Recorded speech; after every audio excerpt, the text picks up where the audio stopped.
Sa mga matagal nang sumusubaybay sa channel na ito, napansin niyo siguro na marami na rin tayong tinalakay ng mga kwento ng kasaysayan noong pangalawang digmaang pangdaigdig.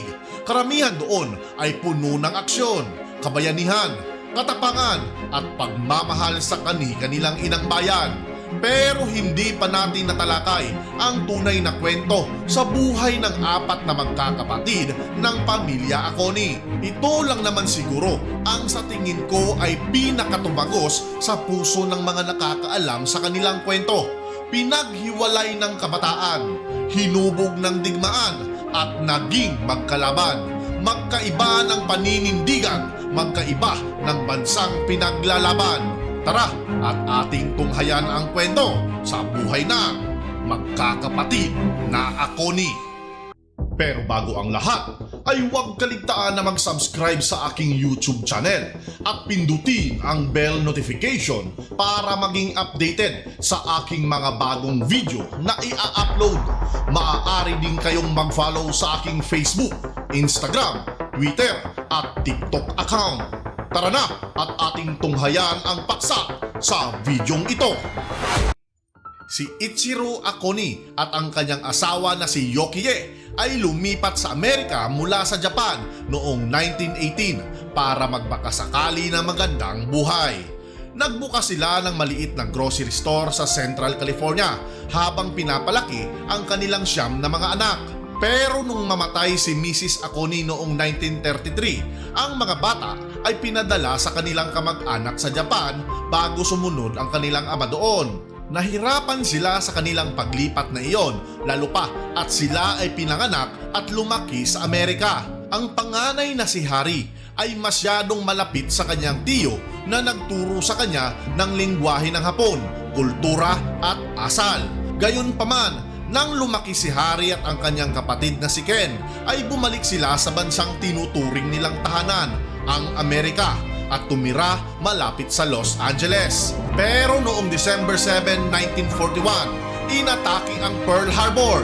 Ngayon, ang bansang Amerika ay sa gitna ng digmaan. Ang gobyerno ay hindi pinagkakatiwalaan ang katapatan ng mga mamamayan na may pamilya o kahit lumang ugnayan sa kalaban na bansa. Noong 1942, halos 120,000 na mga Japanese Americans na nakatira sa West Coast ay tinanggalan ng kanilang karapatang sibil at sa pilitang nilipat sa mga internment camps.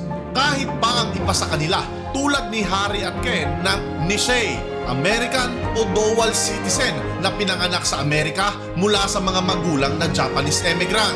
Ang magkapatid, maliban sa walang komunikasyon sa kanilang pamilya sa Japan, ay natagpuan din ang kanilang sarili na nakakonfine sa isang kampo sa liblib na parte ng Colorado. Subalit ang kanilang buhay ay nagbago nang may dumating na isang recruiter mula sa US Army's Military Intelligence Service. Dumating ito sa kampo na naghahanap ng mga volunteer na marunong magsalita ng lengguwahe ng Hapon.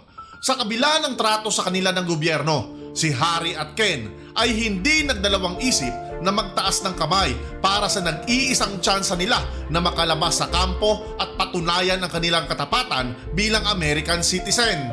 Dahil nakapag-aral sa Japan, sila ay agad na nagsimula sa kanilang serbisyo, tagasalin ng mga nakuha at nahuling dokumento, taga-usisa sa mga sundalong Hapon at tagagawa ng mga propaganda sa lengguwaheng Hapon para hikayatin ang mga kalaban na sumuko. Ang trabaho ng magkapatid ay masyadong mahalaga para maipanalo ang digmaan.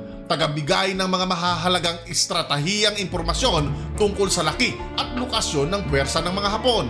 Pero palagi pa rin silang nahaharap sa mga diskriminasyon at hindi pinagkakatiwalaan ng kapwa nila sundalo.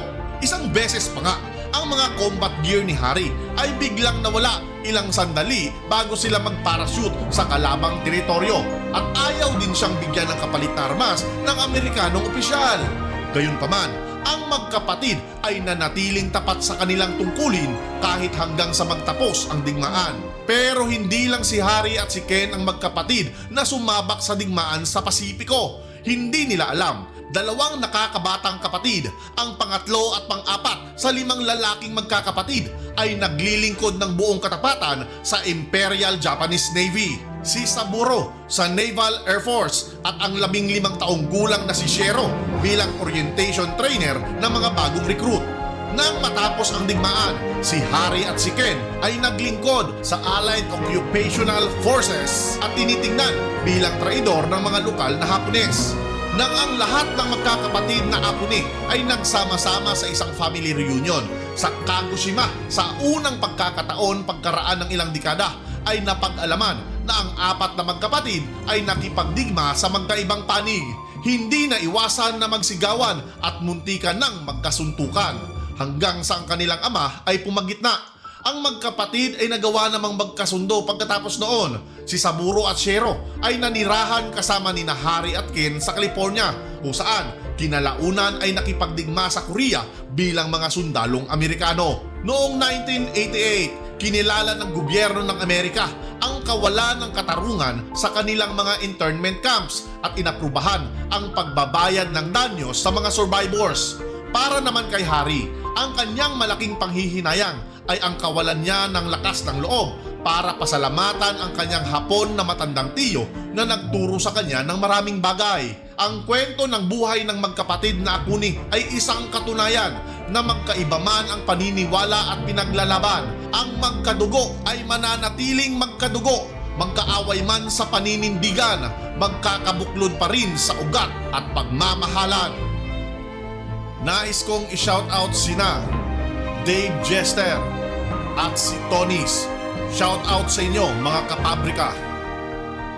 Nagustuhan nyo ba ang ating tinalakay sa bidyong ito?